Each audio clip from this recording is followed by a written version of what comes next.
What's going on? Oh, that's a little bit better. What's going on, ladies and gentlemen? Always, I'm I'm I'm a stickler for that thing. I don't like when there's like a weird. I don't like when there's a weird little ray of light right there. That's annoying to me. I don't know why. I look at myself and I see it. It bugs me. It bugs me. But what's going on, ladies and gentlemen? How we doing today? What's going on, Fishhead? What's going on, Chike Crusher? How you two doing? We doing all right? I don't know why I have this in. I ain't even listening to anything yet. So Fallout Sunday. You already know what time it is. All right, we know this. We know this stuff by now. Yeah, I mean, usually I would use this time to kind of give updates and things like that. I don't know if there's really any updates or anything like that to give. I mean, I'm just kind of just full steam ahead on everything that I'm trying to do. I'm still working on the Sean Strickland video. Excuse me. That will be out not this coming week, but the week after. I have a couple of videos that I'm going to be putting out that might be a little bit risky for me to be putting out, but I'm going to take the risk, and hopefully it all pays off, right? One of them is going to be me reacting to Jesse Encamp's video. Basically, they're going to be things that I covered on the last stream. So if you want to see those things, plus like everything else that was on the last stream, check out the last stream. But I'm going to edit them down, and I'm going to go ahead and I'm going to release them in the fashion that I typically will do. But the first one is going to be Jesse Encamp's video where he entered a jiu-jitsu tournament with like little to no training.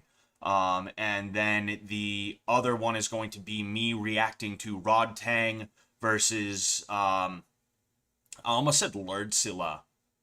I don't know why I'm blanking on the other dude's name. That is insane that I'm blanking on the other guy's name right now. I can't believe I'm doing that. I don't know why. It's like I've said, if you watch the and like the thing is, I know of this guy too. I've heard of him. I'm literally kind of gonna check right now. Super Lek. I don't pay that close attention to one, right? I don't pay that close attention to many different things that you would expect me to because I'm the MMA guy, right? Oh, right. But it's just kind of whatever for me. I'm totally cool with hearing about things after they happen, which is actually kind of what happened with the whole Rod Tang Super Lek thing. That was a super fight, all right? A super fight between Rod Tang and Super Lek, okay? And, yeah, I mean, I'm going to try to release that as a standalone video. I'm feeling good about the fact that it was able to stay up, meaning the whole stream where I did the review of the fight, the reaction of the fight. I'm feeling good about it. I feel like it's a good sign. So we're gonna go ahead. We're gonna see how a standalone video does. So there's that. Anyway, what's going on, Huckleberry? I'm having an alright day. Hope you're doing alright, dude.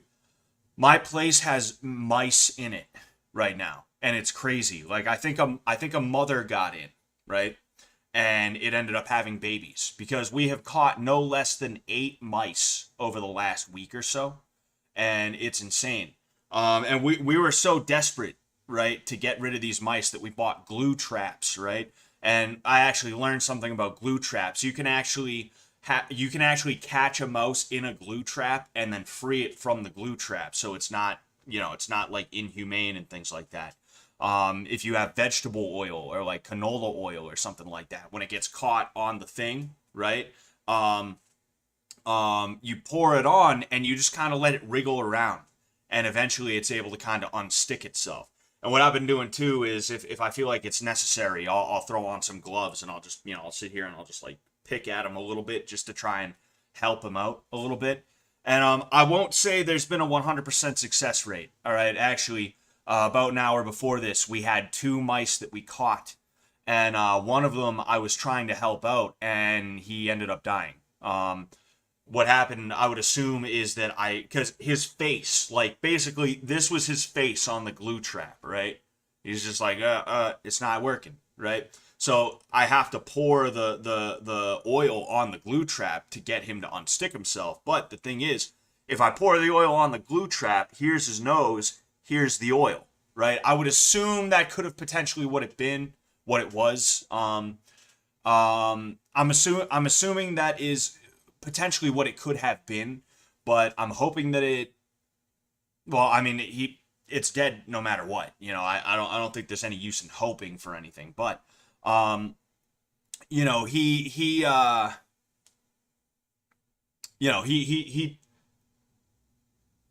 didn't make it. And it sucks too because like he was wriggling around and all that stuff, and I was like, okay, I think he just needs a little bit of help. So here's the trap. I take him by like basically here, right on his little mouse body, and I just gently lift him up, right? And I lifted him up, and he was all good. But the thing is, he stopped moving after I lifted him up. So I have no idea what the hell it was. I think maybe he just had a heart attack.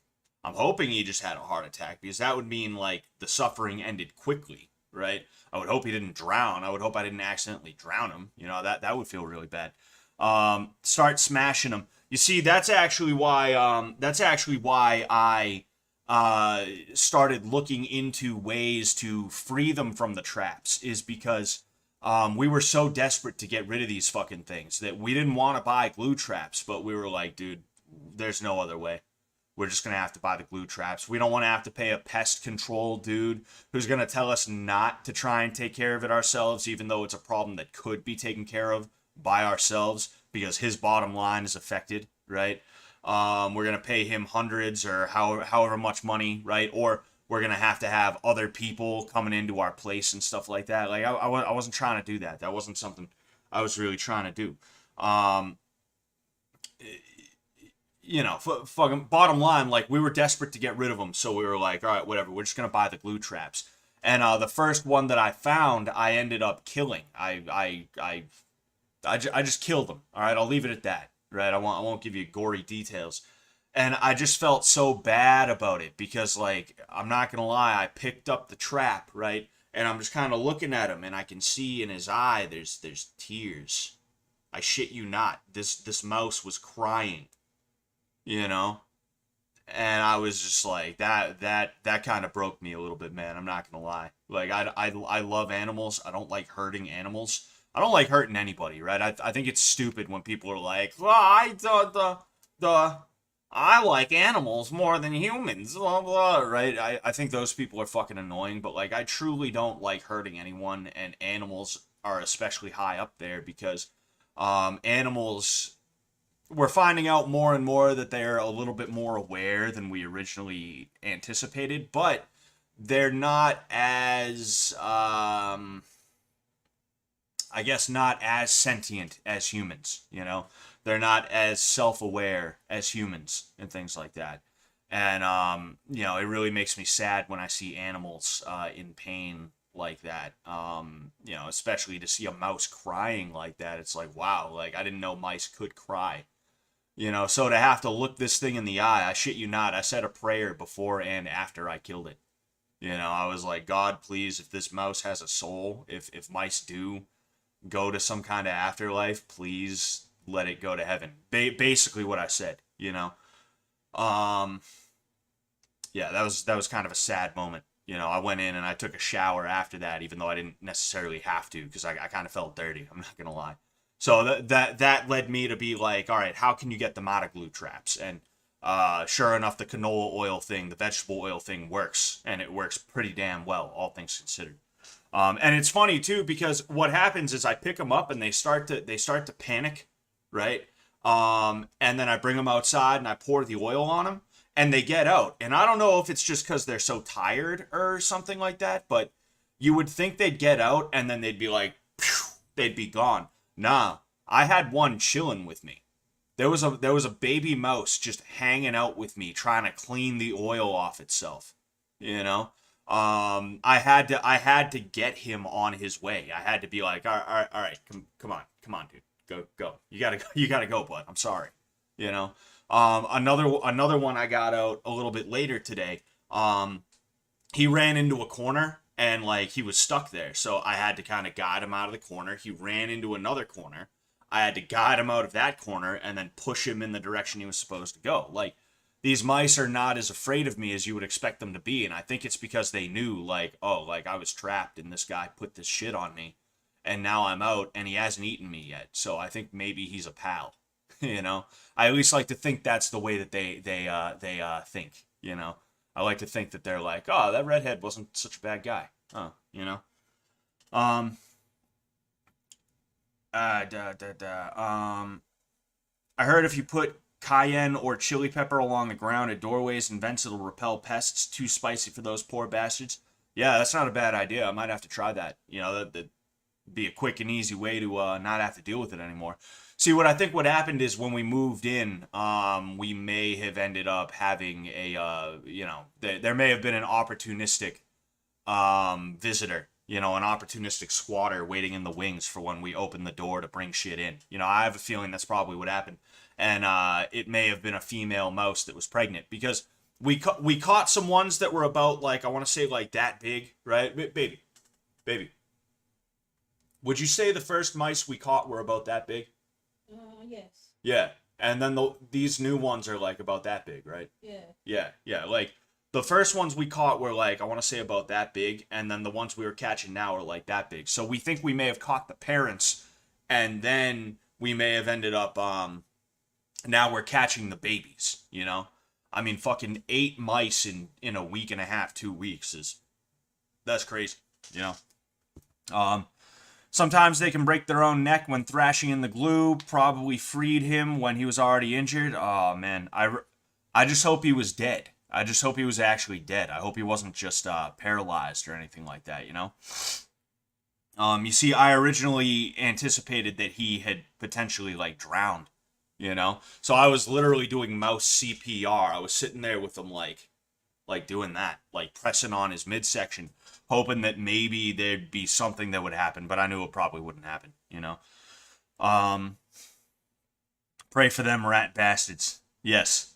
Huckleberry says, I don't like killing any animals and hate seeing them suffer, but sometimes when they get to be too much of a problem, the problem has to be solved quickly. Yes. Yeah, the glue traps are a last resort, at least a last resort behind just burning the place down, so yeah, it just kind of is what it is, it sucks, but at the very least we found a way to free them, It's funny they get free and then they just sort of walk off. They're not like running off, they're not hiding, they're just kind of like, whatever, and they just kind of trot off into the distance. It's just funny to see. I already read that one. Seeing a teardrop from a rat's eye is fucked. Yeah, bro, it's crazy. It broke me a little bit. I'm not gonna lie. What's going on, Based Alcatraz? What up, gang? Elephants are really smart and understand death. Elephants have gone out of the way to bury human corpses. Oh yeah. Elephants are one of those animals. I think dogs and cats are kind of similar. They kind of understand death on at least some level, But it's crazy, like the degree that elephants understand it, the degree that elephants take it to is it's a lot closer to the way that we are, Excuse me, jeez. Oh man. Yeah, it is wild the way that elephants are. It's crazy. What's going on? Mental knee Piccolo online. I'm gonna call you mental. All right, I'm gonna call you mental. Hey Scott, how you doing? I'm gonna be real with you. I'm munching on shitty Ukrainian grain. I hope my intestine will not explode and the war ends soon. Greetings from Poland. Are you Polish or are you Ukrainian in Poland? I'm curious about that. Hope you're doing well, man. You know what? Regardless of who you are and where you're from, I hope you're doing well. I would never wish bad on anybody. And that's one thing that I kind of have grown disgusted with about the whole war in that area, that region. I'm gonna try to talk about it as little as possible, including not even mentioning the area and stuff like that. The side, the side that everybody is saying is the good side. I actually do support that side, right? But with that said, I don't like how all of the bugmen, all of the NPCs are about it, to the point where there's videos of the last moments of a young man's life. Chances are he was a fucking conscript in the first place, right? And he's begging for the drone to not drop ordnance on him. You know, he's already out of the fight. He's already out of the fight. If his guys found him, he would be taken back and he would be sent back home, right? He's already out of the fight, but they're just sitting there dropping ordnance on him, and the video's being shared around to a bunch of fucking Redditors and like Twitter commies, like, haha, got him. Who? Oh yeah, shouldn't have been that guy. Haha, yeah. Like, it's like disgusting, you know? Like, I've never been to war. I've never been in a situation where I've had to take somebody's life, or potentially that my life will be taken, right?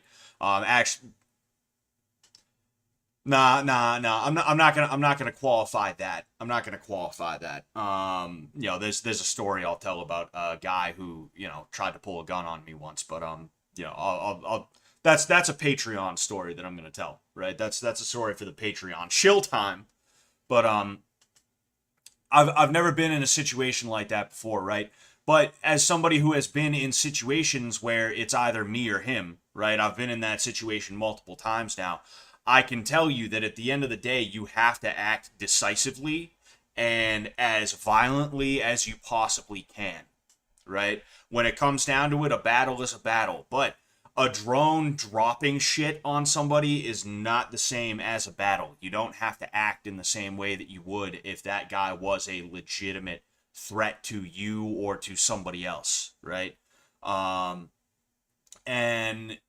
I'm not going to sit here and say much about the people involved directly in the conflict. I understand that war is a messy thing. I've never been one of those people who, for one thing, I don't think war crimes are a good thing, obviously, right? But with that said, I also have never really been someone who's like, hey, that's a war crime. That's not okay. Because it's like, yeah, but do you realize the situation they're in? Do you realize the fucking situation these guys are in? It's fucking... You would not be able to cope with that half as good as they are. All right? Whatever they did, you would do a million times worse, right? You know, but like... I'm not going to comment too closely on what either side is doing necessarily, but what I don't like are all the fucking weirdos on Twitter and the people who, like, if we got involved in a war tomorrow, they wouldn't be fighting in it. They'd all of a sudden revert back to war is bad. The military-industrial complex is bad. They'd all of a sudden revert back to that shit. And they'd be trying to pretend it's 2004, you know? System of a Down would release a new fucking album, you know? Like, those fucking people need to shut their fucking mouths. And it makes me so angry to see, you know? It's disgusting to see. Housebomb, hey, can we send you a free shirt, Scott? Sure. Thank you. Thank you very much. If you want to hit me up on Instagram about that, we can iron that out. I appreciate that. Thank you very much. For real. I'm awkward about getting, you know, free stuff and gifts and stuff like that. So if I'm all of a sudden like stiff as a board, that's why, you know. Thank you very much. I appreciate that. Hit me up on Instagram if you haven't already, or, you know, Twitter. Instagram's probably better. I guess Twitter kind of sucks for DMs lately. Thank you very much for that. I really appreciate it. Thank you so much. What was I gonna say? Yeah, like it is just one thing that really like gets to me, you know, about that whole situation over there in that area, you know, is that it's just a cause celeb or cause celebre or some, I don't know how you pronounce that word. You know, people don't actually give a shit. They just want to feel that they're on the right side of history and things like that. And because of that, they sit here and they do that shit, you know? And it gives them a sense of accomplishment, right? They think that by sitting there on the internet and, like, cheering on gore videos, cheering on shit you'd see on Live Leak or, like, Best Gore or some shit like that, right? They think that by cheering that on, it's like they were the ones dropping the drone packages onto the poor fucking soul that you know is not even a threat to anybody, right? That's really what it is these people want to feel like they're part of it. They want to feel like they're the ones leading the charge, you know. They're Mel Gibson in The Patriot. Everybody's running away, but he picks up the American flag and he's like, "No, let's go!" And then everyone's like, "Oh, okay." And then they turn around and they start following him. Like they want to feel that way, and because of that, they talk like that, right? They talk like that, and it's gross. And especially knowing that these are the kinds of people, I said this on Twitter, and don't worry, we're going to move on soon. I don't like talking politics, right? But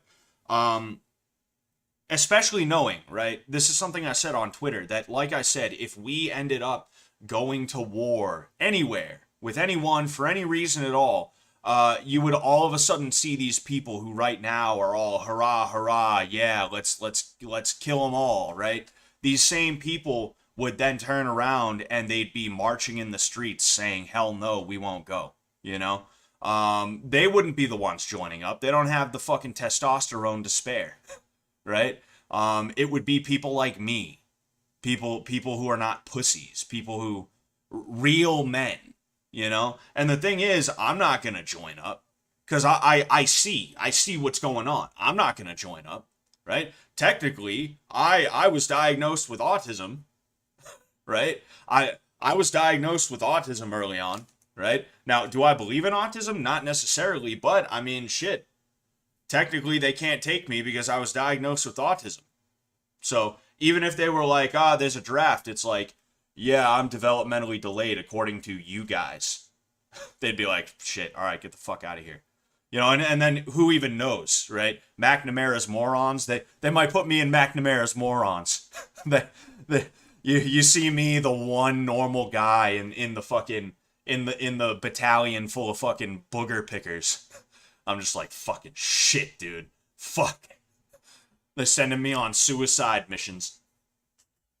No, but like, I wouldn't want to join up, right, if there was a war, because I recognize what the hell is going on in that situation. And the thing is, they would call me a coward for it, and it's like, nah, fuck you, You're all of a sudden anti-war. You were pro-war for the last however many years, to the point where you were seeing Live Leak and Best Gore footage, and you were like, yeah, right? Pulling an H bomber guy. That's literally what these people would do. Pulling a fucking H bomber guy. Used to be the top guy, the top lad on fucking Best Gore, or Something Awful, I believe it was. I believe it was the Something Awful forums. He used to be like a minor figure I think a major figure on Something Awful or something like that. And then all of a sudden he just decides, nah, that's not me anymore. And then he fucking becomes Mr. SJW like weirdo. That's what these people would do. That's literally they'd pull the 180. They'd do the U-turn. It's just foolish as hell. Oh, excuse me. I hate it. I hate it so much. People are just punk motherfuckers. I don't walk around trying to act like I'm tough. I don't walk around trying to act like I'm capable of handling more than I am. In fact, if you approach me and you start gassing me up, I'll be the first one to be like, nah. That's what happened a couple of Tuesdays ago when I was at the live Scuffed Realtor show. Is fucking, Nick had a few, so he was really feeling loose. I walk over, I'm about to say peace out to him, and he fucking gives me a hug. And then he's like, I didn't know you made fucking videos, dude. Fucking, I saw you at the World Peace shoots and you're just standing there in the corner like you're ready to fucking hurt somebody. And as soon as he said that, I was like, nah, I was trying to not piss anybody off, which is literally what I was trying to do. Like, I'm the first one to say, no, I'm not actually that tough. No, I don't actually think I'm a badass or anything like that. Right? I know what I am capable of, though. I know what I am able to handle. I know that I'm able to perform under pressure and things like that. And because I know what that entails, because I know how scary and how serious that is, I try my best to not have to perform under pressure like that, Because, shit, man. But these people who have never been tested before in any way, shape, or form, they've lived comfortable lives. They think that war really is just a video game, you know, and it's disgusting, you know, it's gross. Anyway, we'll read a couple more of these and then we'll go ahead. We'll get into, oh, geez, it's already been a half hour, bro. Well, it hasn't exactly been a full-on half hour. You know, there was like 5 or so minutes of me getting ready with the begin soon thing. Tom H just got here. What are we talking about? We're talking about we're talking about how we support the current thing. We support the current thing and we don't question it whatsoever. And you know, we are happy when we see people dying from drones dropping grenades on them and things like that. That's because that guy didn't support the current thing, so that means he's the bad guy and he deserves it. That's what we're talking about. Can we listen to Bob Dylan? Sure. Getting in kids' faces and screaming at them like grown men, dude. That will never not be funny to me. Like it is kind of played out a little bit. Hollywood thinks that's the funniest thing, as well as these weirdo, like, you know, new male child haters and things like that. They think that's the funniest thing. But I think if it's done right, I think it's never not funny. You know, I don't think it's good to have it in like a mean-spirited way. You know, like some people watch that shit and they get off to it. They're like, yeah, punk kids. They're happy about it, even though it's like supposed to be a joke. It's played up for comedy. Like they watch it like it's porn to them, you know. Fucking it's so strange, you know. But you know, I do think that's hilarious though, you know. Anyway, I'd want an autist to build my house or be a coach or something. Oh yeah, dude, I would love to have an autistic dude as a carpenter. Do you know how good his work would be? Do you know how, dude, there would not be a single flaw in that house. And the thing is, he wouldn't be doing it because he's like, oh yeah, I'm charging top dollar. He'd do it because he cannot allow himself to not do it. You would pay him like, you'd give him like $100,000, right, to build like a small, like basically just a fucking shack. And he would build the thing out into something more than it was supposed to be. And it would be the best shit you've ever seen. Fucking, because he just wouldn't be able to allow himself to do shitty work, you know? Fucking, it would be crazy. Anyway, alright, yeah. By the way, what's going on Make Me Mad? As well as AB and Hemel POV. This is how the modern world was built. No lie, that is kind of how the modern world was built. That's how martial arts were, specifically like judo and jujitsu and stuff like that. Like I have a theory that, and we're gonna get started on New Vegas in a second, but I have a theory that judo and jujitsu were created by autistic people, right? Because like the thing about jujitsu, right, is that if I do a move, if you tried to copy that move, you would do basically everything that I did, but it wouldn't work for you, right? Because you don't know the extremely minor details of that move, right? You don't know that your arm, instead of being this high, it's actually supposed to be that high. And if you leave it this high, then you don't have the move anymore, right? You don't realize that you have to do this weird motion that you will literally never do ever under any circumstances anywhere else in your world, in your life, in the entire world, right? You won't know that you have to do this small move and things like that, right? The only people who care that much about that type of shit are people with a fixation that is extreme, like very extreme. You know, to the point where anybody else would look at it and be like, oh, this guy's kind of special, ain't he? You know? That's how judo, that's how jujitsu is. You know, and there's no way it wasn't created by an autistic dude. Or, like, tons of them, you know? Oh man. You know, it's crazy. But anyway, we're gonna go ahead. We're going to get started. Going to bada bing. Yeah. All right. These bug me. These things bug me. I need to fix these up so that they're relatively the same. All right, we're gonna go ahead. Whoop. Nope. There it is. There it is. Okay. All right.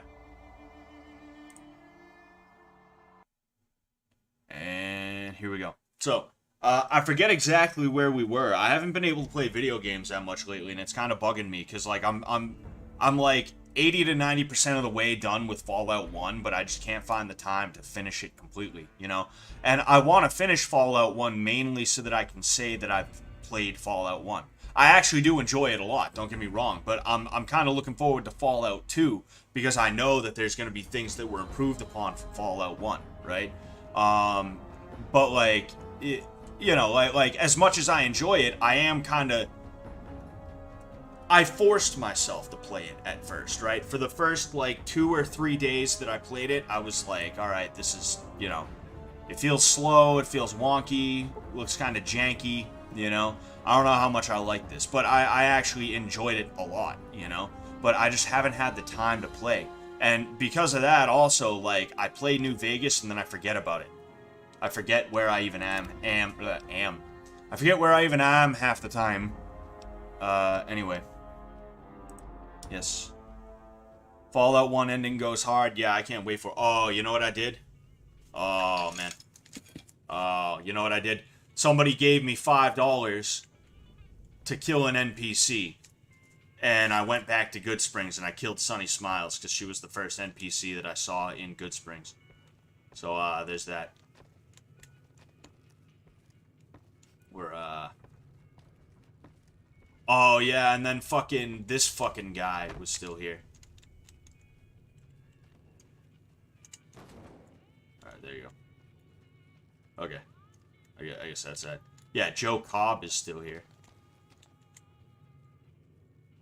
And he's got his kibbles and bits piled on top of him. Nobody thinks it's a good idea to clean up the fucking corpse on the bar. You wonder why you don't have anybody in this fucking bar, Trudy? You fucking idiot. Where's John Tafer when you need him? I was playing New Vegas and the game broke on the Cannibal Quest in the city and I gave up. Was there a Cannibal Quest in the city?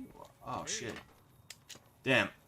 That sounds familiar, but I feel like the Cannibal Quest in the city. Shit. I'm trying to remember what thing that was, what quest that was exactly. I don't know. We may have to take a look at it. Wait a second. Where was I? Deliver the platinum ship to Mr. House. Upgrade Mr. House's security.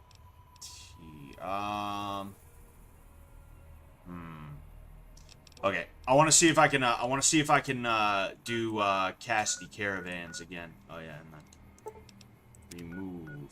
I want to see if I can convince Cass to give up her caravan. Just loading in with her head on the floor. Very nice. Yes, very, very aesthetic. It's a very good representation of what this is slowly becoming.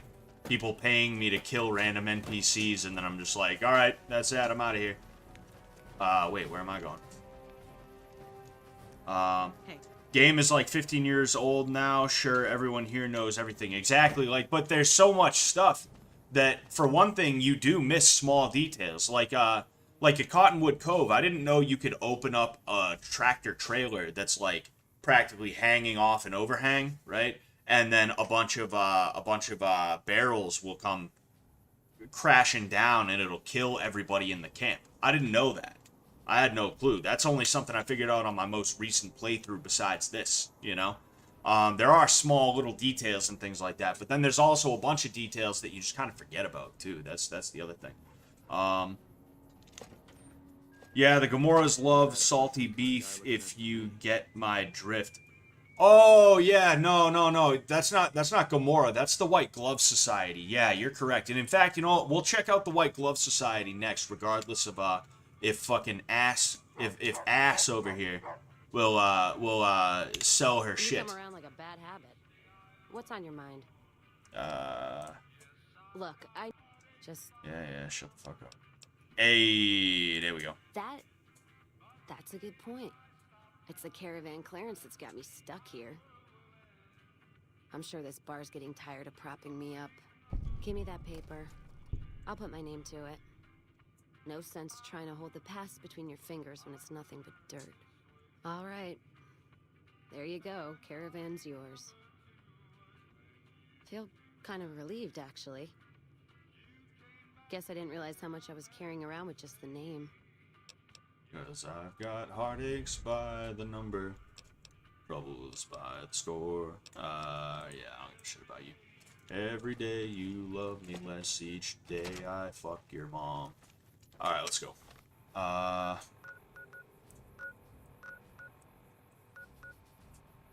Terms of caravan, yes. I forgot I actually gotta go back to Alice fucking McFuckerty. And, you know, gotta actually talk. I'm gonna do the old New Vegas alarm clock. I'm just gonna walk in and fucking talk to her, and she's gonna be like, ah! Where's that? But I played like all of 76. I have Chinese brain syndrome. Yeah, what was 76 bad? I'm never gonna play it. You know, I'm not really an MMOs kind of guy. But was 76 bad? Or was it just really buggy, and then Bethesda also was being, like, dickheads about it, you know? I don't know which. You'd think Alice McClafferty would get, like, the presidential suite, but I have to say, it's pretty respectable of her to sleep with her grunts. Welcome back. You know, she's a hard bitch, but her men and women respect her. Alright, yes. Very good. On occasion, it's proven to be more profitable in the long run to simply buy out the competition. And this is one of those occasions. Alright. 500. It's been a pleasure. Couldn't get into it. I'll have to try 76 again. Yeah, I mean, maybe it's been fixed, but I will never try it partially out of principle, you know? When you fuck over people that bad, I don't want to do business with you, you know? Or do business with you, yeah, because I'm in meetings with Todd Howard, you know. I'm in meetings with Todd Howard. We're talking about getting our shit together. No, but like I just kind of naturally don't want to. Oh yeah, we're going to the White Glove Society.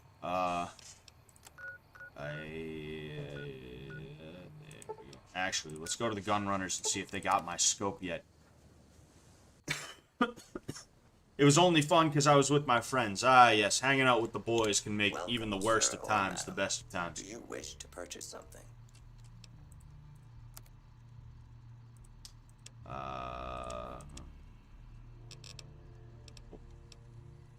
Hunting shotgun. Ah, you fucking bastard. Alright, whatever. I do need more shotgun ammo, though. But I need to figure out what kind of ammo I need for it. Wait, weapons, okay. Hunting, shoddy, 12 gauge, alright. Yes, I'm gonna take as much 12 gauge as I can get, which he doesn't have much. Oh, wait, he's got 40 of them. Okay, yes, take that as well. Give me that. Oh yeah, these pulse slugs will do. Those pulse slugs will do me favors, as well as the regular slugs.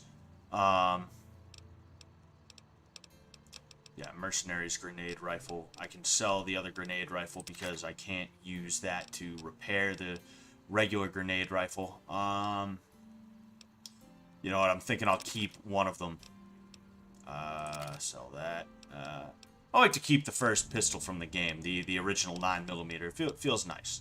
Feels good. Yeah, I don't even have any flamer fuel. He owes me money now. That's fantastic. I'm not really a frag grenades kind of guy. I'm going to use the golden gloves to beat the hell out of Ulysses. Hunting revolver. Yeah, no thanks. I'm also with that. Laser RCW is going to sell that. I'll keep the plasma rifle. I'll get rid of the power fist, though.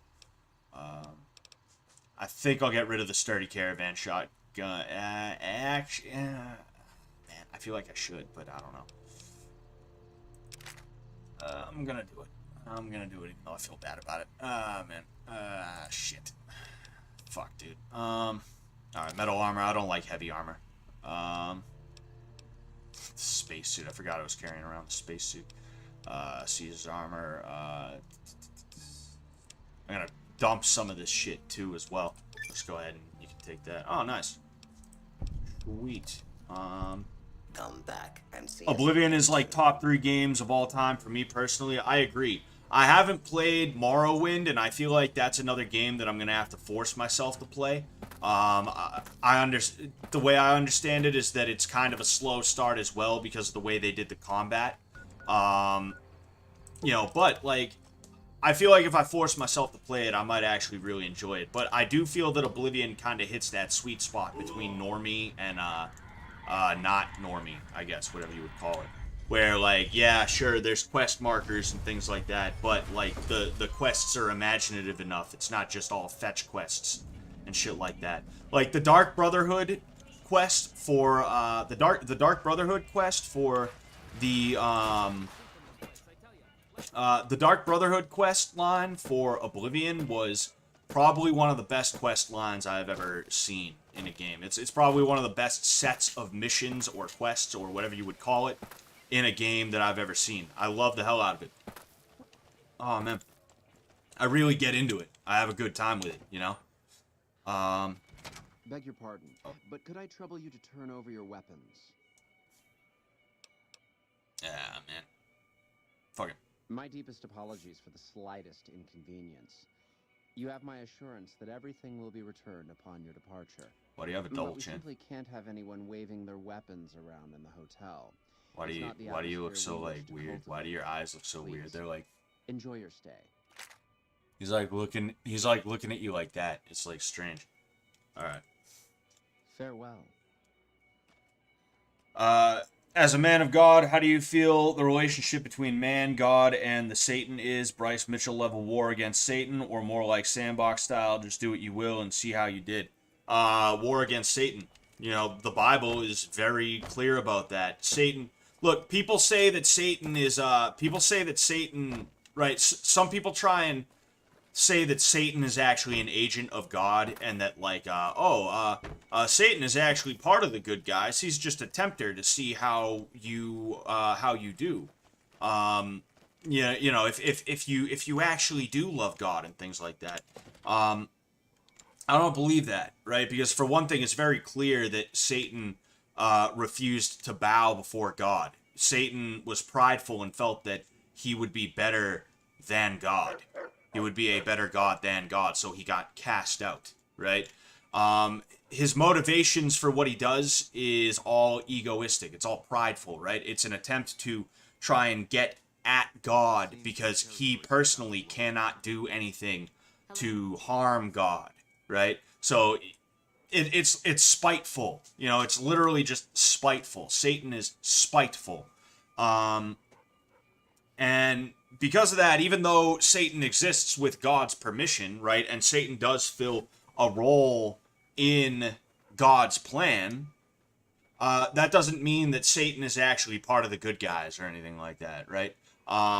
We're not just here to play a fucking video game, right? We're not just here this isn't some Crowleyan, like, do as thou wilt thing, where at the end, people are, like, a little bit cooler about things that you did because, like, it's all right, man. We were all just trying to, you know, do our best anyway. Like that's not what this is, right? It's very clear, right? It's very if you study scripture, which I'm not some kind of scholar or anything like that. Like I'm not going to sit here and try and act like I'm an authority, right?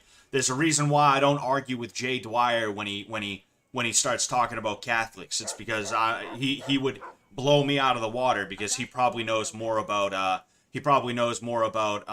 Orthodoxy than I do about Catholicism, right? Plus, sometimes a lot of the time the Catholics that come at him, they are kind of fucking cringe, you know.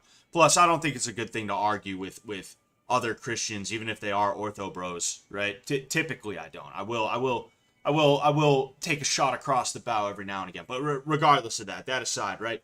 I'm not a biblical scholar or anything like that, but it is very clear, and it's made very clear in perfect English, right? That things are the way they are for a reason, and you are to act and be a certain way, you know? And yeah, that's just that, you know? I don't believe Satan is one of the good guys, right? He exists in creation because God has willed it, and God decided that there was a reason for him to be here. But he's not one of the good guys, you know? It's your job to resist Satan. Good day. I've never actually talked to Chauncey outside of, you know, when he ends up getting shot. Those are all members of the White Glove Society. Our founder Marjorie gave us all a dress code. There's only one rule to it. In her Don't be a words, bitch. We must dress in such a way that no one can be said to have dressed better than us. As for the masks, I'm not allowed to tell you. We're sworn to secrecy. Actually, that's not true. That's just what we're supposed to say. I think Marjorie likes them for the mystery they create, and the way they make it clear that we're different from everyone else. But We're you didn't different. hear that from me. We're a little bit different. We're a little bit different than everybody else. Must have forgotten to put it on. How embarrassing. Whatever. Farewell.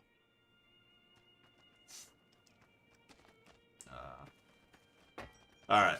I'll go ahead. I'll talk to this guy. I'm trying not to pretend like I don't know exactly where to go and who to talk to, but you know, let's cut the shit, right? I think you just got to thank God every day you're alive and be thankful and inquisitive. Make sure you won't be afraid of looking God in the eyes when you meet him. You should be afraid of looking God in the eyes when you meet him. You don't look at God in the eyes. You don't do that. Dude, every story of a human being brought before God, every story of that involves some form of hiding on the part of the human. Like, I forget who it was. I'm forgetting his name, but there was a guy who he ended up being taken to face God, right? And he immediately recognized before he was even told that it was God, like, oh, that's him. Oh, and you know what he did? He hid his feet, and he proclaimed to God and everybody who is standing in the presence of God, like, I shouldn't be here. I don't deserve to be here. I am not holy enough. I am not deserving of this. Right? Basically, that's what he said. You know, and then you know, they were kind to him about it, right? One of the there's multiple stories of this, right? And I'm trying not to get them all confused and things like that, but they basically all go that way. It's like somebody is taken to God. They're like, oh man, oh oh man, that's him. Oh dude, what am I doing here? I am nothing, right? Like they hide their feet, for instance, because the feet are unclean and they shouldn't be in the presence of God, right? That was one of them. Another one was one of the angels. They ended up taking a coal and they put it in his mouth, and that cleansed him of his sin. And that made it acceptable for him to be in the presence of God, right? Like, there's story after story of, like, this person ends up meeting God, and he expresses a humbleness, right? And that's what you have to do. And that's why, like, I mentioned this. I'm actually going to try and put this on a shirt. Please, nobody steal this idea from me. But you need to have shame in the face of God. You literally need to have shame in the face of God when you meet God, regardless of what you do on here. And I'm not trying to be a jerk to you or anything like that, right? Whoever said that, I didn't read who said it, right? Hamel POV, or Hamilpov. I don't know. The second way is probably the way it was said. Like you cannot assume that just because you were like a nice guy on Earth, or that you were like the holiest guy to ever exist on Earth, that means you're somebody in heaven. No. No. That is not. Nah. No. You know, you don't look God in the eye. You beg for forgiveness. You know, and some people, they don't like that. Some people are you know, some people, they're too prideful for that. And you know what? Hey, I ain't going to tell you what to do. But me, I'm not going to sit here, regardless of how proud I am on Earth and things like that, and how I like to think to myself, oh, I'm not afraid of any man. I'm not afraid of, I'm not going to allow any man to make a fool of me or anything like that. There's no way in hell I'm going to, on Judgment Day, when it comes time, there's no way in hell I'm going to sit there and be like, you know, God, I think I did a good job. I think you should cut me some slack. I think I did a good job. Huh? You know, come on. I helped that old lady. You saw that. That ain't how it works. That ain't how it's going to go down, you know? It's crazy, you know? Hold on. I had a dream I saw an angel last night. It was the shape of an eye with a halo around it looking through my window, and I was in the third-person perspective. Might be schizo. I mean, you just had a dream. You know, it's just a dream. I just meant make sure you repent and have humility / your soul is lighter than a feather. All right. No, I get what you're saying there.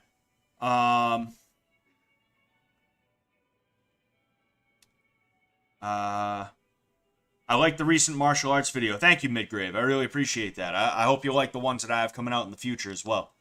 We'll go ahead and we'll hit this. No, not from the likes of you, I'm afraid. Damn. I don't think you'd have the You're a stomach dickhead. for it. Better look elsewhere. Alright, well. Peace out, pussy. I'm gonna talk to Hit Gunderson. We're gonna talk to Hit Gunderson.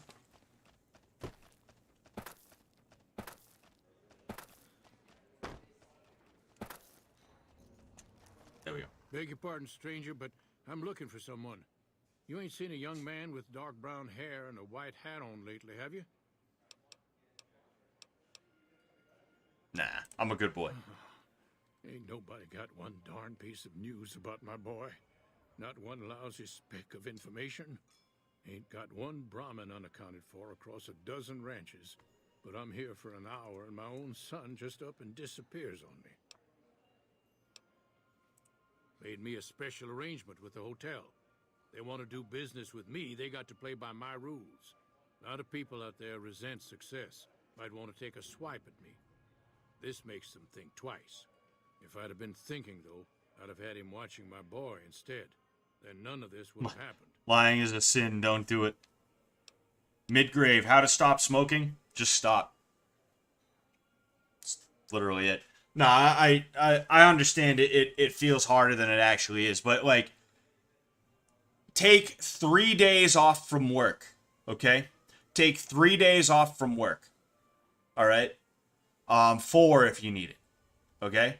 Take a few days off from work, and just have 3 or 4 days where you don't do shit, right? Now, when I say you don't do shit, what I mean is you don't do things that you would normally smoke for, right? Like, if you play video games and you like to smoke cigarettes or hit your vape while you play video games, you should probably avoid playing video games for those 3 or 4 days. I'm just being honest with you.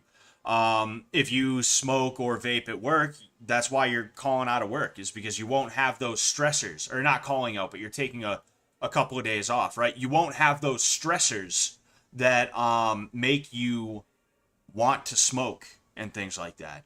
Another thing that can help is toothpicks. Like if you go back in my live streams and stuff like that, right? You'll notice I used to vape. Then all of a sudden I stopped vaping and I started using toothpicks. I had a phase where I had toothpicks in my mouth. Now I don't have anything. I don't use anything, right? And I've never felt like I needed to go back to vaping. I have a craving every now and again. It's usually when I see someone on TV and they're having a cigarette. I'm like, oh man, a cigarette might be nice right now. But it's nothing serious, right? like quitting cold turkey is the best thing you can do. It's the best way you can do it, right? And you should take 3 or 4 days off from work so that you can just like kind of just focus on trying to chill, right? Like one thing you can legit do is just sleep. Like you can sleep a lot over those 3 or 4 days. And when you do get up, you can do activities that are going to be different from ones that you would normally smoke or vape during, right? And you can use other crutches. You know, you can chew gum, you can have toothpicks and stuff like that. They make flavored toothpicks. Mint toothpicks are nice because it kind of gives you a little bit of a, it gives you a little bit of a kick, right? Because that's the thing, like when I used to smoke cigarettes, I used to like feeling that burn in the back of my throat. I was one of those sickos, right? I didn't like Marb Reds because they were too smooth. I wanted something where when you puff it, you feel that burn in the back of your throat. And when I would hit my vape, I would hit the vape until I felt that burn in the back of my throat. And then I'd be like, okay, that's good. That's satisfying. And then I'd exhale, right?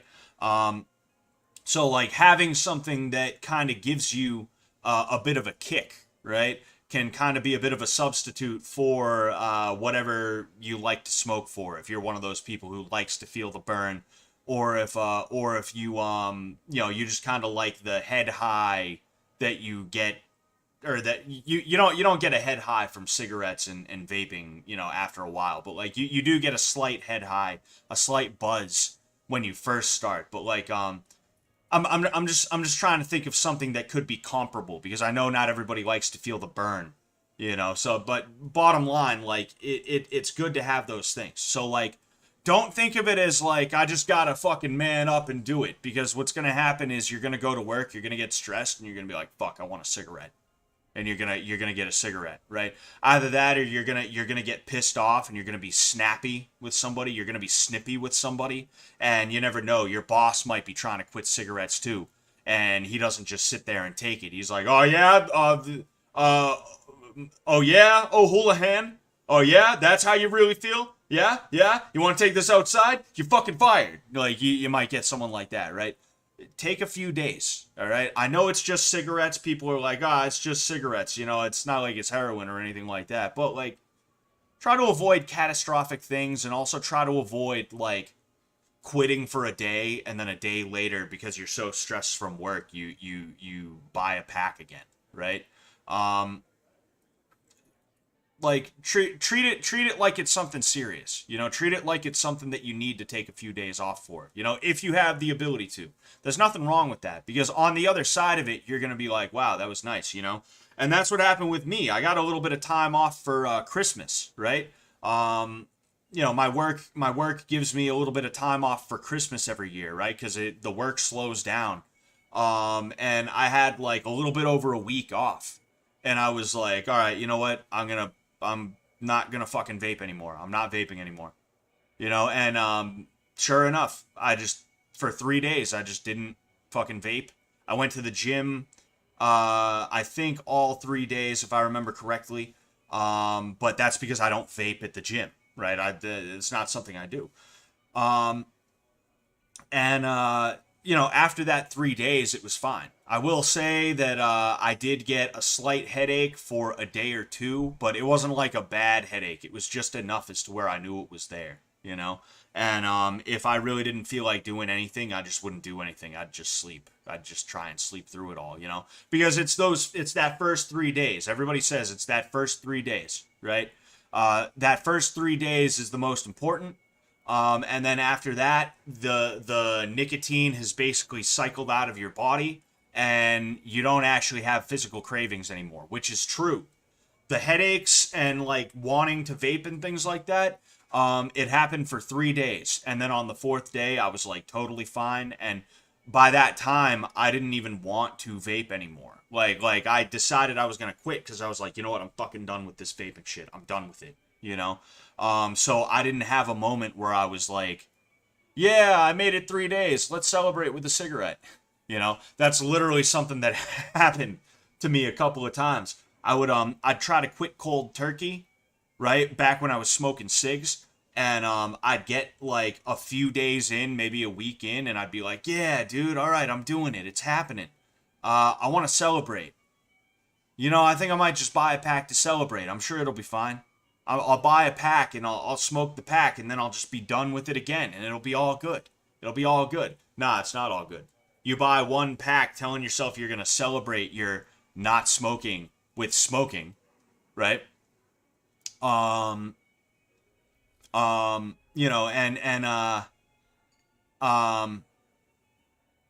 you end up buying packs for like years after that. It's just crazy. It's crazy to think about that. You know, it's crazy to think about how ridiculous that was. But yeah, that's some things that helped me, right? Was having a little bit of time off from work, not really forcing myself to do much of anything, basically just detoxing.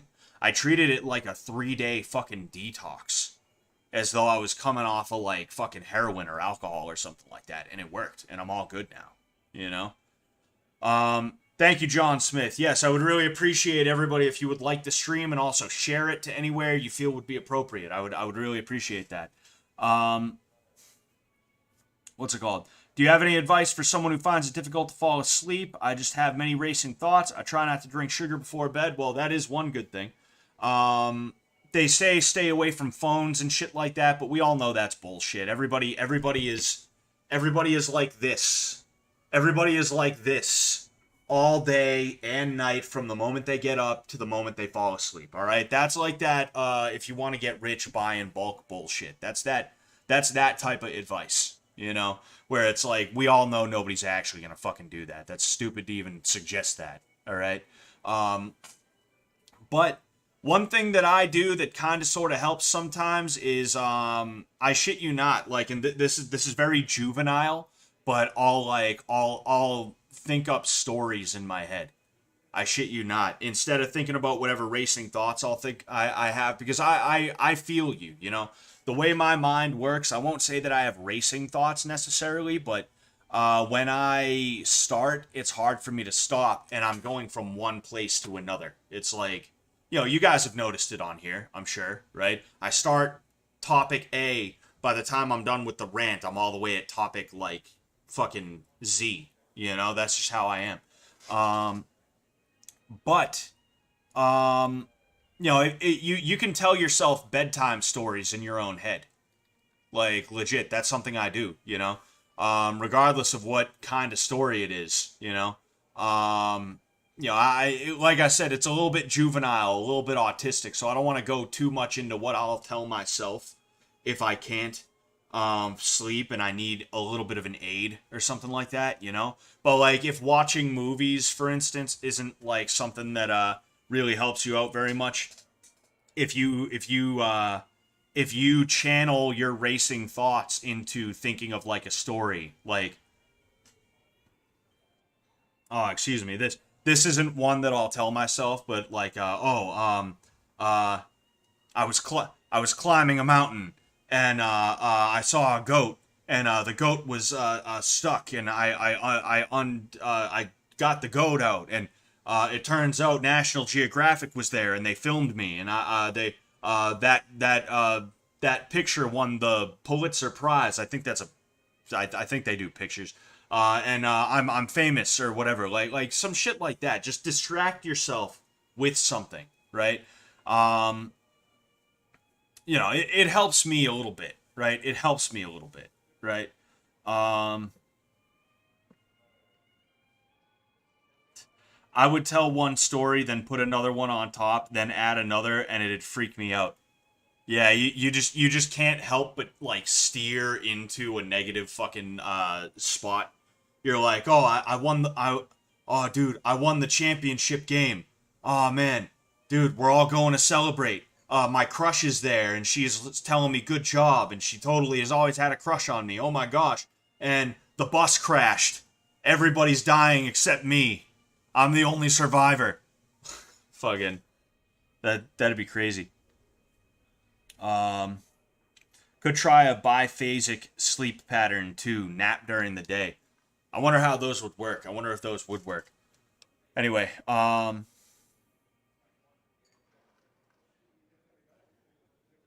know joke, listen to Bible verses ASMR or library ASMR. It actually helps a lot. It actually helps a lot to help me sleep faster.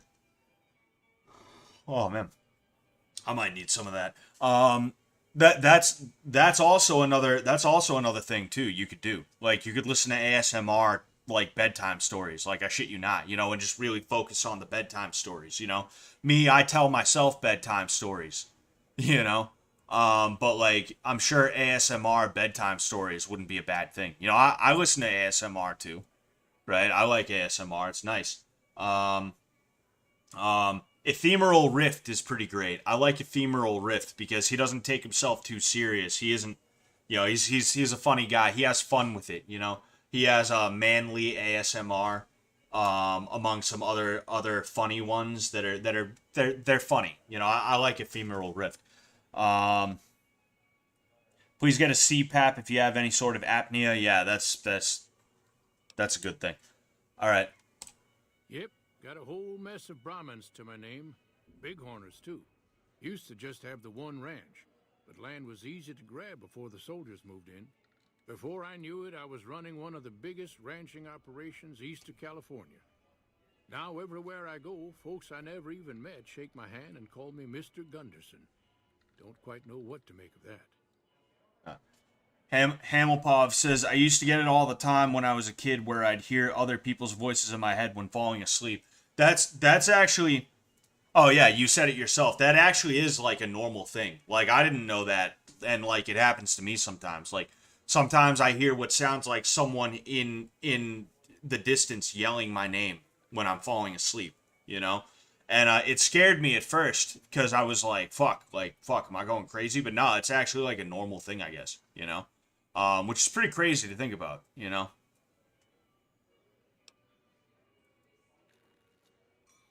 Ephemeral Rift scared the whole community recently. How'd he scare the whole community recently? Is he doing all right? Because he seems like a nice guy. He seems like a cool dude, and I like his videos, you know? My boy, Ted. He was right My here. boy, Ted. I didn't leave him but a minute. I told him to stay put while I talked some things over with the White Glove folks. He was never one to stay tied down to a spot, though. Gets that from his mother. Got most of my staff out looking for him now.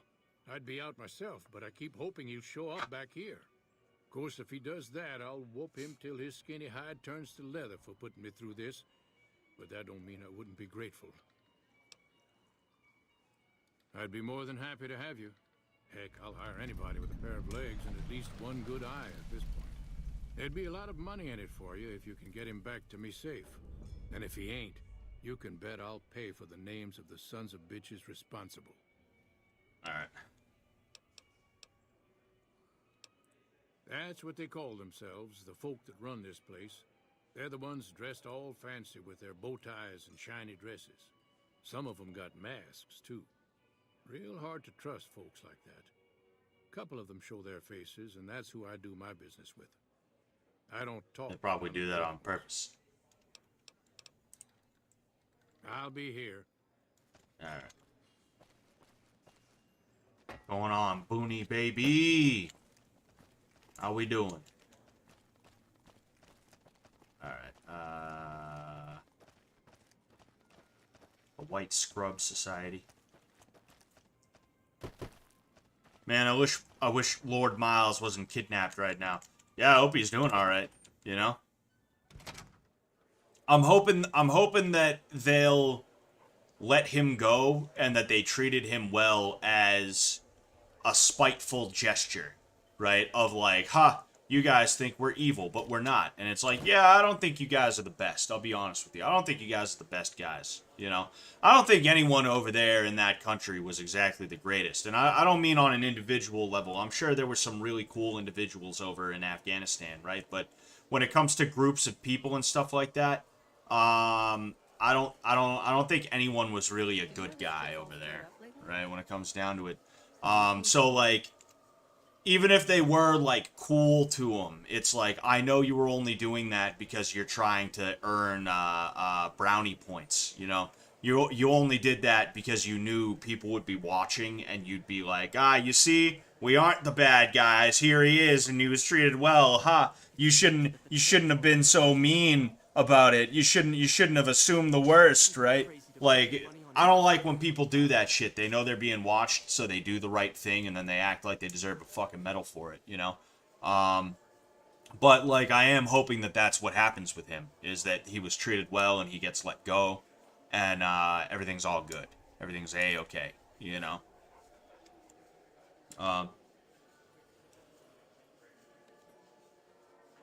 Damn, I'm gonna read that out loud in a second, Alcatraz. I just want to talk to Marjorie over here. Fucking her and her weird upper lip. Welcome to the Ultralux. I do hope it exceeds your every expectation. This again? I thought this was all settled. I answered every one of that investigator's questions to his satisfaction and gave all the help I could. I know our reputation hasn't always been spotless, but that's all in the past now. How some people can't get over it is beyond me. For the last time, the White Glove Society has never and will never consume human flesh for any reason. It's written in the charter. Yeah, but why does that need to be written in the charter? It's pretty fucking weird, bro. There was an investigator who came through here last week. He'd been hired by a young man whose bride-to-be went missing during their stay here. Well, you can already guess what probably happened, can't you? It seems perfectly likely that she got cold feet and ran off. And that young groom just didn't have a clue, the poor dear. A man? Well, then this can't be. 2 disappearances in my hotel? What will people say? I'm going to have a word with my staff about security on the premises. Whether these people are found or not, our guests simply must feel safe in their own rooms. Why, yes, I think so, if he hasn't checked out yet, that is. I had our maitre d' Mortimer offer him a complimentary room for as long as it took for him to be satisfied. You see, the White Glove Society remains the very picture of courtesy, even in the face of such impolite accusations.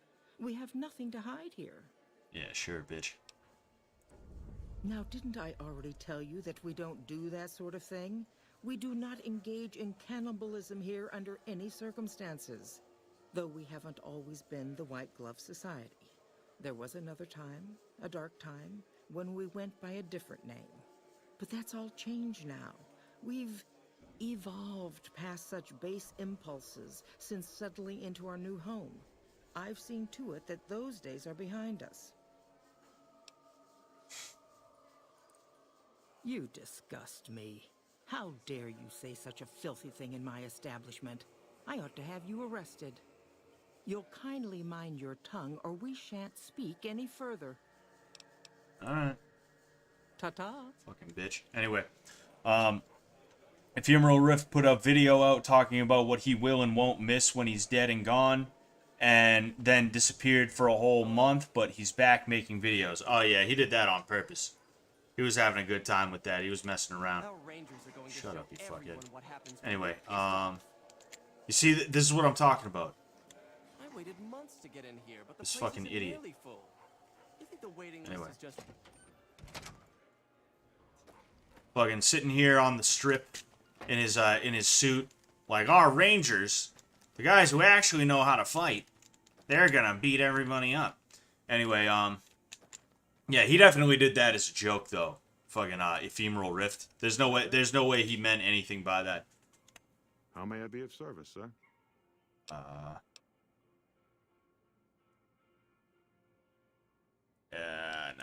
Private investigator. Ah, yes, I remember the gentleman. This was about the missing bride. Such an awful thing. I do hope he finds her whereabouts. If I might pry, have you found something that will help his investigation? Good. I hope that young man gets some closure after all he's been through. Now, ordinarily, we don't give out guest information, but I think given the circumstances, he'll want to speak with you. Let's see. He hasn't checked out yet. If you head back to the hotel rooms, his will be 1 floor directly above you after you exit the lobby. I mean, considering the environment that is New Vegas, it seems like it will be a rule that would need to be made, referring to the charter having a no eating humans clause. Yeah, I don't know. I guess so. I guess you're right. Indeed. All right. Wait, what? There we go. Okay.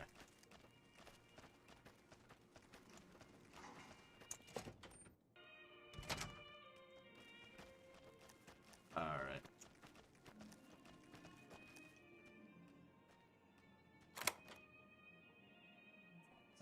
Oh. There he is. Crusoe. Matchbook. Had enough?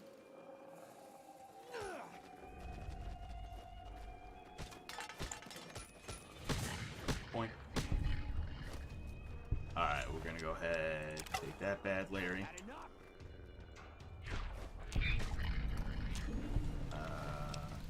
Take that one too. Did I get? Alright, yeah. So, good. Now we actually have a weapon. Oh, we had a silenced. I didn't even know that. Oh, well. Alright. I want to see if there's anything else in here that,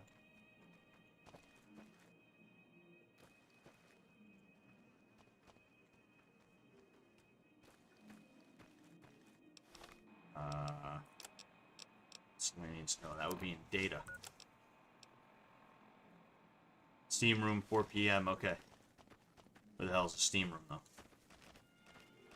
I forgot I was wearing the combat armor and stuff like that.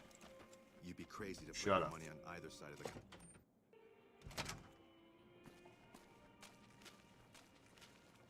Splash.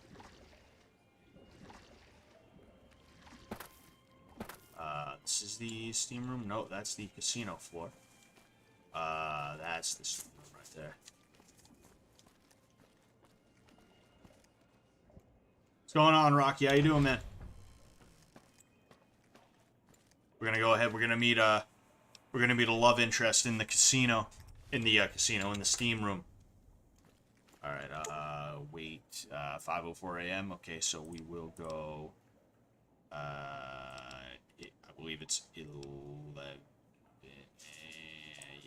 You know what? Screw it. We'll wait. You think it's worth going to the boxing and jiu-jitsu gyms around where I live, even if they aren't the greatest? Well, I mean, like, what would you qualify as the greatest? Oh, here he is. I was gonna say, what would you qualify as the greatest? You know, at the end of the day, like, you know, like, as long as they're run well, meaning, like, you don't have classes that are being canceled, like, once, twice a week, you know? The coaches actually give a shit, and they're making sure to really coach you, or at the very least run the class that they're supposed to be running. You know, like, etc., etc. You don't have to worry that much about, like, the facility looking nice, the equipment being the absolute newest ever. You don't have to worry about there being mad fighters that come out of the gym or anything like that. Like, if you want to fight, then you should try your best to be around fighters, right? But if you're just going there because you want to do some jiu-jitsu and some boxing, then, like, whatever, you know? When I look at a gym, I don't necessarily look at it in terms of whether I think it's good or bad. You know, I look at it in terms of quality versus not quality, I guess you could say. You know, like, a quality gym can take the shape of many different things, you know? A gym that's not quality is typically going to take the shape of one thing, but a quality gym can take the shape of many different things, right? So, like, for you to say that the gym is not the greatest, it's like, well, what you're thinking may not be the same as what I'm thinking when I think of a gym that's not the greatest, right? So, I mean, really what you would have to do is you would just have to go there, try and take a trial class if you can. You know, maybe check out reviews, maybe take a look at a class or two. I don't even mean do a trial class. I mean, sit there and watch a class or two. And if you feel like it's a place that would benefit you, if you feel like it's a good place for you, then go for it, you know?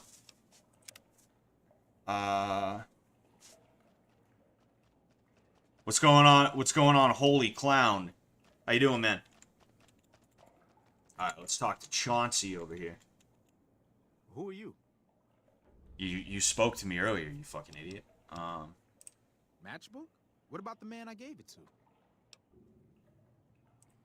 Oh my goodness me. They must know he Oh was my talking to goodness someone me. on the inside. They'll be watching everyone closer now. I knew this was a mistake. Eyes Wide Shut, the casino. Yeah, I've never seen Eyes Wide Shut, though I know what it is about briefly, right? Or a little bit. And actually, yeah, I wonder if that's what this was based off of. Mortimer, if he realizes it was me the investigator was planning to meet, he'll have me killed. Yes, the White Glove Society strictly forbids eating humans, but we weren't always the White Glove Society. Mortimer and some of the others have regressed to the old ways. They've taken many people over the last few months, but always from Freeside or secluded places where they wouldn't be missed. It wasn't enough. Lately, they've gone for tourists here on the Strip, even in the hotel. I guess that's the hazard of a cannibal becoming a gourmet. It's hard to please a refined palate. Fucking. Also, I think my old coworker goes there and hates my guts and started going to the gym specifically to fight me because he would press me at work and I'd tell him we can go outside and never would, and he never would. Yeah, so I mean, I wouldn't go to that one that he's at, you know? There's no sense in being around people that you don't like and that don't like you, you know? Even if you want to fight them and you feel like it would be, like, nice to be able to beat somebody up, it's like, yeah, but it's better to just not deal with fucking people like that, you know? It's annoying. He's alive, as far as I know. We're trying to keep him fresh. Mortimer has special plans for him. The White Glove Society has a banquet every night at 7. It's in our private section. Mortimer wants to reintroduce humans into our cuisine. Since eating people is a crime we punish by death, he's going to do it in secret. After everyone has eaten it, he'll tell them. With no real way to punish everyone, in Mortimer's mind anyway, their minds will be open to the idea of eating people as a delicacy. Yes. I don't know exactly. I wasn't in on it. I think some of them stopped trusting me. But you can bet they're keeping him near the gourmand. Our chef, Philippe, has an obsession with fresh ingredients. It'd be back in the members-only section, so you'll have to be careful. Don't be seen, and more importantly, don't let them see Ted in the open. It's guarded both at the lobby entrance and in the access tunnels leading from the main restaurant. I could sponsor you as an honorary member, but I don't know that you've achieved the level of status that would gain the Society's approval. Perhaps if you were to gain some more notoriety on the Strip, we could get you in. Otherwise, Why don't I just fucking kill everybody? Inside quietly. It won't be easy. Literally, I'm gonna murk everybody. That may be true, but I wouldn't recommend it. He's built a reputation, and it isn't for calmness and impartiality. He's not what he looks like. They call him Hurricane Heck. The man built his empire by hiring mercenaries to drive off the competition. Lately, he's been attacking our Brahmin suppliers so he can take over their business. He's the sort to pound in a nail with a wrecking ball. If you give him the whole story on this, he'd be liable to raise the entire hotel. And You God think that's not what I'm knows gonna he'd do to the rest of the Strip. They might, but to him, the legacy of returning to the old ways is worth his own life. I don't think he expects it, though. I don't either. Nothing is more important to the Society than being on the cutting edge of New Vegas cuisine. Mortimer's idea will appeal to that need. He just has to get them over the taboo. Alright. I don't know.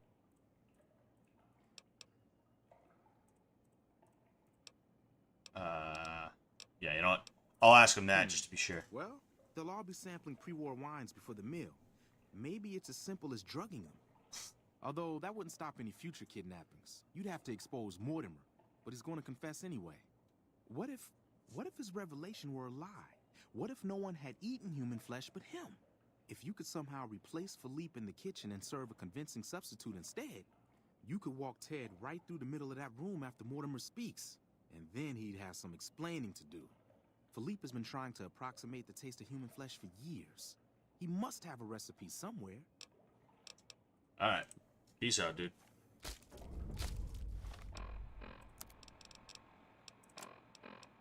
Just can't. Boink. Boink, boink, boink, boink, boink, boink. Alright. We'll go ahead, we'll take that and that. will utilize this to repair that. That away, that way I don't get in trouble. I don't get in trouble for almost getting fucking killed. The Legion better watch out now. Our Rangers are going to turn. Alright, nah. I ain't gonna tell Heck, because I want to exact a righteous fury on my own. Welcome to the Ultralux.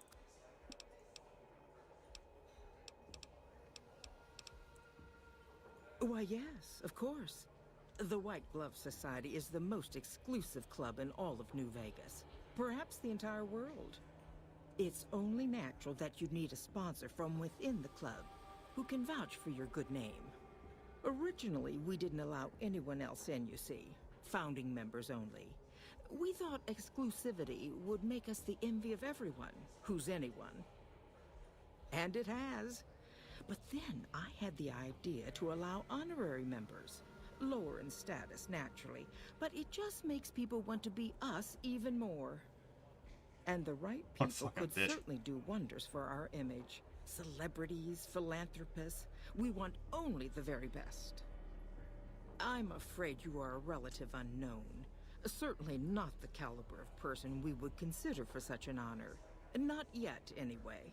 I've literally spoken to Mr. House. If you had more notoriety or clout here on the Strip, things would be different. People need to have heard of you, and you must be well thought of. Alright. Well, I'm out of here. We tried it your way. Salutations. Yeah, shut up, pussy. Oh, man. This is one of the things I love about Fallout, is you can just, like... You can just sit here, you're detected, then all of a sudden you're not. Use the stealth boy. Alright, there we go. Nice.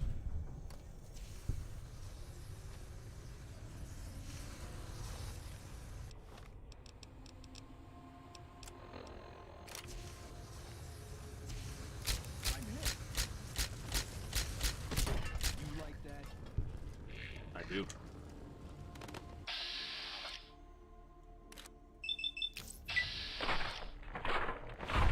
Got him.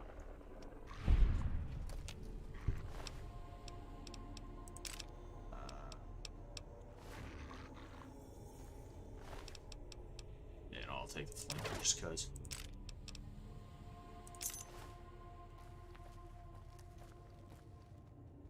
Alright. We're gonna find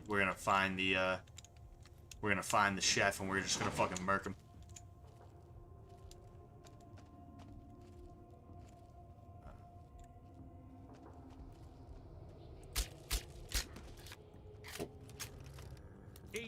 Yeah. Oh, Boone has the flamer.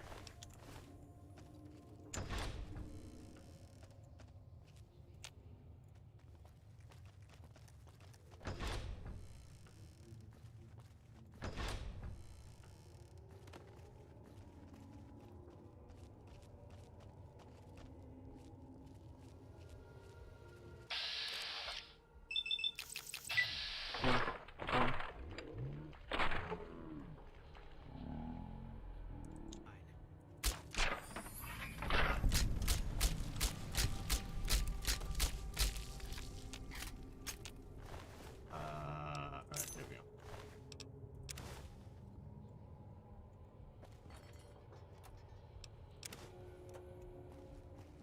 I want to get through this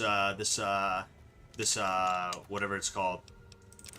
This quest. I don't want to end on a in the middle of a quest like that. All right, where's it's it. Yes, and he ends up in there. You know what? I think actually it automatic. Oh yeah.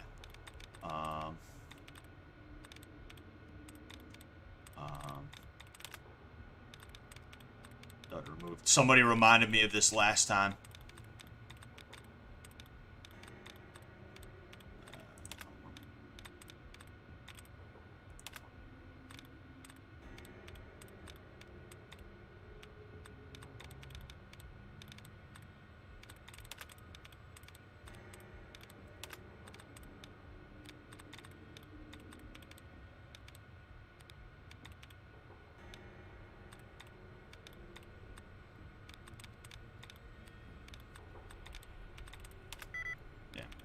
Sweepstakes.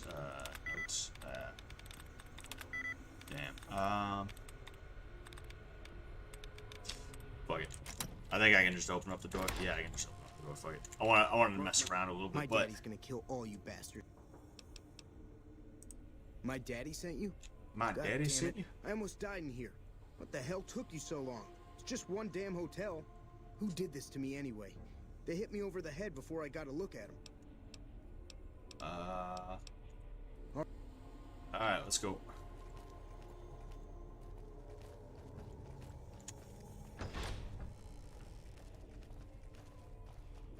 Is this a boxing game? It is. It's the only boxing game you're allowed to use guns. The Comet Ping Pong DLC. You're not even that far off. He's just a little bit too old, wherever the hell he is. Where's he at? Where is this fucking spoiled little bitch? Do I have to tell him to follow me right now? If I have to tell him to follow me and he doesn't follow me, I'm just gonna fucking shoot him. I'm gonna put one right between his eyes. Is he what? Oh shit, hi. Hello. Alright everybody, let's go. There we go. Alright, we're good. We're good.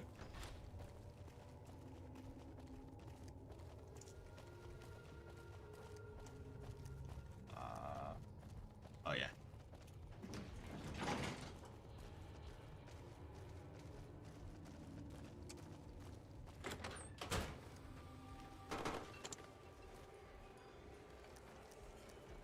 Salutations. Forgot if I was... Oh wait, I didn't have to worry about that. I was like, wait a second, do I have a gun out? Oh no.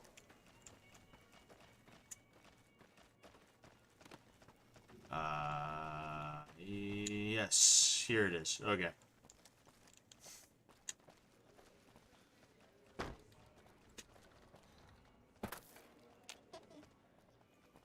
He just gets up and you're, eh. Oh my God. Ted, are you all right? Quit your hollering. He's just hanging out. That is Ted, right? Nah, hold up. Yeah, that's Ted Gunderson. He's just all the way over there. He's like, ah, whatever.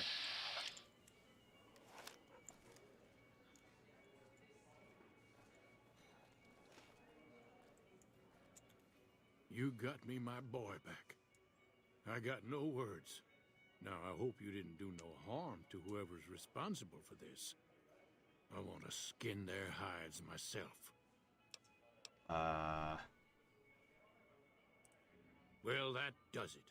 None of them maniacs will ever do business with Head Gunderson long as they live. Hell, I'll put me together a damn blockade. Hit 'em where it hurts. They control the food.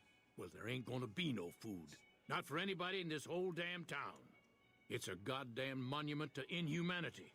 Let 'em starve. Biggest favor anyone's ever done this hellhole. I have to say, that's... Can't find fault with what he's saying right now. I don't know, man. I don't like this place. Whole strip, really. Ever since I got here, the stink of it has flooded my nostrils. But you got a point. Just blast We're Ted. already hell-bent on I would, depravity but here. I'm a All nice I'd be guy. doing is helping them along. All right. Well, I promised you I'd make it worth your while. So here you are. Try not to lose it all at the same casino. Nah, dude, I ain't gonna be losing shit, Mr. Blunderson. Oh yeah. There we go. 109.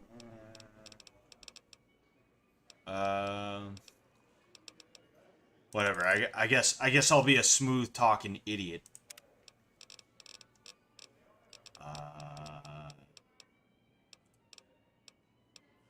I might end up taking tag. I think I'll probably take tag. Ah man. You know, I'll take and stay back next. But for now I'm gonna go speech. Speech was a tag skill this entire time. Never mind. Ah man, damn. Now I have to pick it now. I don't know, I guess unarmed. If I'm gonna be strong, I might as well be good at unarmed, right? Alright, there we go. gonna end the play a little bit early today because you know, I'm not gonna lie, my neck and my shoulders kind of starting to hurt. I don't want to have to be like hunched over like this, but we will continue hanging out for a little while. You know, if anybody has anything they want to say. Plus, I feel like it was kind of winding down as is. You know, the conversation that I was having, the questions you guys were asking me and stuff like that. Exit game. I'll go ahead over here. And where is my thing? Yes. There we go. GG. Thank you, Rocky. I appreciate that. Oh, man. But, yeah, so that's all for the gameplay. I'm not saying I'm heading out right this second. You know, I will chill for as long as you guys want to sit here and chill and talk about stuff. But, you know, we're just gonna be doing our thing. I was looking into merch. I just remembered this. I don't know if I'm actually gonna go through with it. I was just seeing what would happen if I put out a poll saying, "Hey, I'm thinking about doing merch." I think if somewhere between like 30 and 50 people say that they would buy merch from me, I might start working on merch. But really, I don't know if there's a I don't know if it's really even a good idea because it's not like I have like thousands upon thousands upon thousands of people following me right now. I mean, there's 8 people watching my live stream right now. It's not exactly, I ain't exactly killing it. All right, I ain't exactly killing it here, you know. But like I do have some ideas that I think would be good. Especially with some of the people that do follow me and some of the people that I've come into contact with and stuff like that. I don't think it'd be the worst thing in the world to have a couple of the ideas that I have out for people to get if they want them, you know. Like one of them is the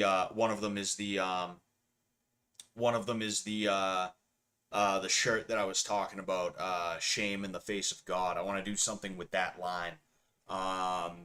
You know, and then there's a couple other ones that I'm thinking about right now that, you know, I could try and work on and stuff like that. I mean, look, like, excuse me, jeez. It's not something I'm, like, married to or anything like that at the end of the day. I'm not like, oh, dude, I need merch, bro. I need merch. It's just, it's an idea. It's an idea that I have that I'm playing around with, that I'm throwing out there, all right? So, you know, we'll see what ends up happening. Can you do a move with your feet on camera before you end? What do you mean? What, you want me, are you saying you want me to show my feet on camera? That'd be pretty weird. Based Alcatraz, I'm driving, boss, my bad. Nah, what you're bad for what? Fucking, you're watching my stream, dude. Thanks for being here. You know? I don't need you to be like constantly in the chat saying shit. You know, just thanks for being here, bro. Hamilpov, not in my budget. All good, man. It's all good. Don't worry about it. Massively poor here too. Hey, it's all good. I'm not. Just because I put out merch doesn't mean I'm gonna be like, you guys gotta fucking buy it all. Like, if I put out shitty merch, I don't expect you guys to just buy it. You know? Or if I put out merch and you don't have the money for it, it's like, whatever. Who cares? You know, it's all good. You know? There would be no way for me to even enforce that in the first place. What am I gonna do? Slide into DMs? Oh, dude, I'm yawning out of nowhere. I have no idea why. It's fucking weird. Yeah, well, like, what am I gonna do? Slide into DMs and shit like that? Like that'd be insane. That would be crazy of me. To be fair, you just started doing social media recently. Yeah, but whatever. Who cares? You know, it's like I said, fucking. I'm just seeing what would happen, right? This whole social media thing, I think people take it too serious, and I think people get upset about things. Like I had somebody, I don't know if this is somebody who followed me or if they even knew who I was or anything like that. I forget exactly what they said, right? When I did my Patreon, I decided I would do my Patreon at 1,000 followers, right?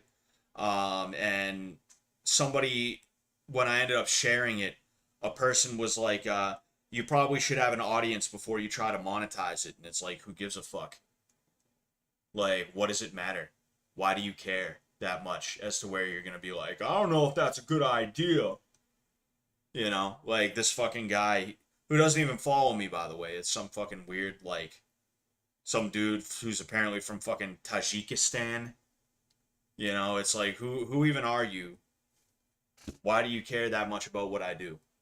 You know, if I want a Patreon, I'm going to do a Patreon. If I want to do merch, I'll do merch, you know. But I'm also not just trying to do merch to be just to have it there, right? Patreon's a little bit different. You can do a Patreon just to have it there, right? And I do actually have 6 patrons right now. A whopping 6 patrons, $26 a month. We're hitting the big time, boys. We're hitting the big time here. But merch is obviously a little bit different, but like if I decide I want to do merch, like why would some fucking idiot like that be like upset about that, you know? People legitimately get mad when you have aspirations and when you try and do something to better your situation, or when you try to do something that is going to be a good thing for you, or even just a fun thing for you. And I don't like people like that. Like if somebody does something that I think is a bad idea, but it's not gonna like legitimately hurt them, I'm just gonna let them do it, because I don't know, maybe they just really want to fucking do that thing. Like, who cares, you know? If they're putting a little bit too much thought into it, like they think that you know, their 1,700 YouTube subscribers are gonna like buy 1 trillion shirts and stuff like that, like then it's like, all right, maybe I should have a talk with this guy. Maybe I should have him temper his expectations. But like overall, if he's just like, I want to do merch, just cause I want to do merch, I want to do a couple of things, you know, I might as well do it, right? Then it's like, all right, whatever, you know, you do you. Go ahead, you know. He wants a cut for his financial advice. Who the Tajikistan guy? Oh, you're from Tajikistan too, Hamilpov. If you see that guy on Twitter, if you see that guy from Twitter, I want you to tell him he's a fucking pussy for me. All right, tell him I said that. Scott Sullivan custom gloves, dude. That would be really cool, but that would be like shirts are enough. Like people charge a lot for shirts. Dude, gloves, to get custom gloves made is fucking crazy. You're talking like between $70 and $80. And if I was to sell Scott Sullivan custom gloves, it'd be like $100 or more to be able to make it even like worthwhile for me, you know? Which like I wouldn't want to do that, you know? That's crazy, you know? Maybe one day. All right, we'll get some Alibaba boxing gloves, and I'll press my own logo onto it, you know, and I'll try and pretend like they're special, as though they're not just like cheap Chinese slave labor gloves. 6 patrons isn't a bad start, to be honest. Yeah, I mean it's not bad. It would have been 7, but somebody ended up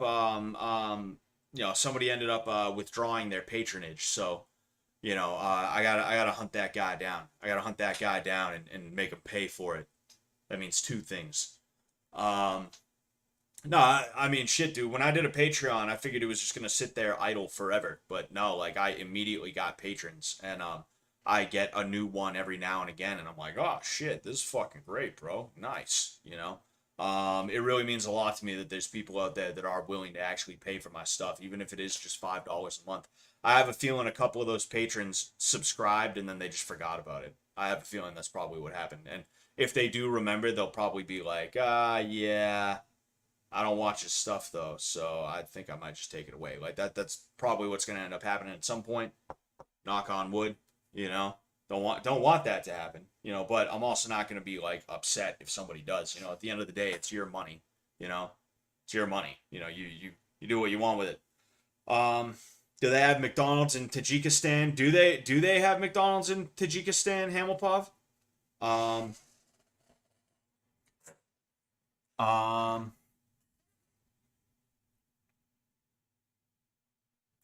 We should be expecting Scott Sullivan trademark level quality control, so not cheap. Yes, exactly. Half of it is a plain, the other half is a mountain. Yeah, that actually sounds about right. If I'm thinking about what region that's from. Reserve the custom Scott gloves for when sparring females. Yes, they're the official. My gloves are the official gloves of intergender competition.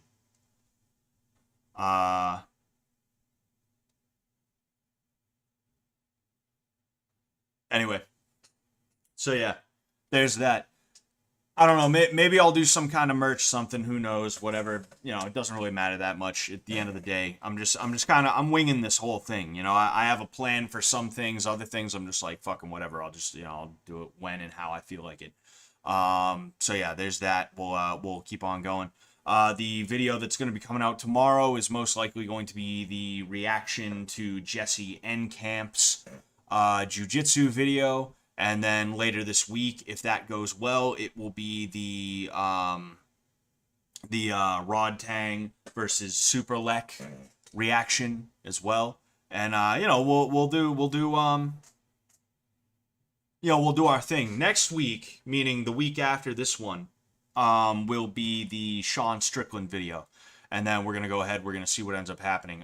In October, I plan on releasing a video on Charlie Zelenov as well, and there's going to be a companion on my Patreon, since we were talking about my Patreon. If you want to see DMs between me and Charlie Zelenov, as well as a conversation that I had with him over an Instagram Live a while back, that is going to be on the Patreon. So you know, feel free to check that out if you want to see it. Other than that, there's going to be a video on Charlie Zelenov where I talk a little bit about him and a little bit about you know, my experience with him and, you know, what I was trying to do when I was speaking to him and things like that. You know, so that's going to be there. You know, be ready for that. I don't know if it's coming on October 1st. I feel like we are kind of cutting it close. It is. Yeah, we're kind of cutting it close, and considering everything else that I'm trying to do right now, I don't know if I'm going to be able to get it out for October 1st, but hopefully early October, I will end up getting that out there, and it will also be out on the Patreon, so there's that.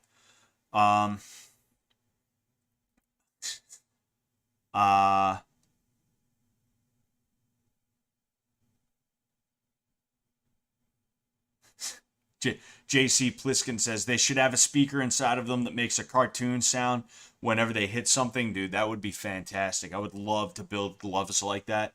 And I probably could do something like that. That sounds easy enough to do. Like, I feel like I probably could find a way to figure out how to do that. And if I couldn't, I could probably find somebody who could do that. That'd be pretty great. The interactions between Charlie and Shannon Briggs are so funny. I didn't know that was a thing. I didn't know Charlie Z talked to Shannon Briggs. That's crazy. I'm gonna have to look that up. That is wild. Yeah, that's that though. Thank you everybody for showing up today. I really appreciate it. Yeah, I mean, I told you all the plans that I have. I just want to say, you know, as usual, thank you all very much for showing up. You know. If I was sitting here talking to nobody, it would be pretty fucking weird, you know.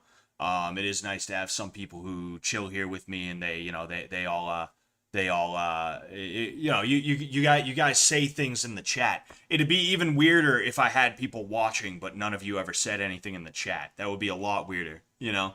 If you guys would like the stream, I would really appreciate that. If you would share it as well, even though it's kind of over by now, but you know, I guess you could share the VOD somewhere. Maybe I don't know. I guess. I would really appreciate that. Yeah, other than that, peace out. See you guys later.